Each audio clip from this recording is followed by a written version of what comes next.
Chandragiri YCP MLA Chevireddy Bhaskar Reddy Kadapa Pulivendula రాజకీయాలు చేసి ప్రజలను భయభ్రాంతులకు గురిచేస్తున్నారని కుల మతాల మధ్య చిచ్చులు పెట్టి నామినేషన్ సందర్భంగా అడుగడుగున ఆటంకాలు సృష్టించి కొన్ని పత్రికలలో ఉన్నది లేనట్లు లేనిది ఉన్నట్లు రాసుకున్నంత మాత్రాన నిజాలు అందరికీ తెలుసునని ప్రజలందరూ గమనిస్తూనే ఉంటారని రానున్న ఎన్నికల్లో తగిన బుద్ధి చెప్తారని చంద్రగిరి నియోజకవర్గ తెలుగుదేశం పార్టీ అభ్యర్థి పులివర్తి నాని ఉక్రోషాన్ని వెల్లడించారు.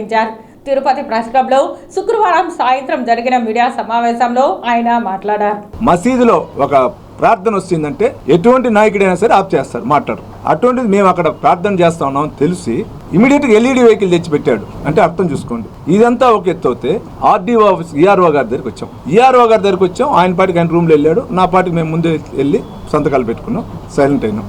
బయట ప్రశాంతతగా ఉన్న దానిని మేము చేసామన్నారు. ప్రశాంతతగా ఉన్న దానిని వైసీపీ తొండవాడ సర్పంచ్ చంద్రమౌళి రెడ్డి కొడుకు తెలుగుదేశం జెండాను తీసి అందరి ముందు తొక్కటం జరిగింది. తొక్కినప్పుడు తోసుకున్నారు. తోసుకున్న వెంటనే ఇంకొక అబ్బాయి వచ్చి రాళ్లతో మా తెలుగుదేశం కార్యకర్తల మీద కొట్టారు. కొట్టినప్పుడు తోపులాట్లో షర్టు చినిగింది. దీనికి కారణం ఎవరు? చెవిరెడ్డి భాస్కర్ రెడ్డి. ఇదైతే ఆయన వెహికల్ పైన జెండాలతో కొట్టాడు అన్నారు. జెండాలతో కొట్టక ముందు ఏం జరిగిందో ఒకసారి విజువల్స్ అన్ని ఉంది, మా దగ్గర ఉంది, మీకు చూపిస్తాను. విజువల్స్ అంతా చూడండి.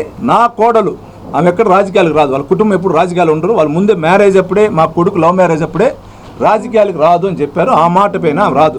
నామినేషన్ సందర్భంగా నా కోసం మామయ్య నామినేషన్ ఇస్తాను ఉండాలని వచ్చి వెహికల్ ఉంది. ఆమె నా మరదల కూతురు, ఇద్దరు లేడీస్ కూర్చోంటే వైసీపీ నాయకులు చంద్రగిరి మండలానికి సంబంధించిన నాయకులు, ఆర్సీపురం మండలానికి సంబంధించిన నాయకులు రాళ్లతో కొట్టమన్నారు. వాళ్ళని విజువల్స్ మీకు చూపిస్తే అన్ని కూడా కొట్టమన్నారు.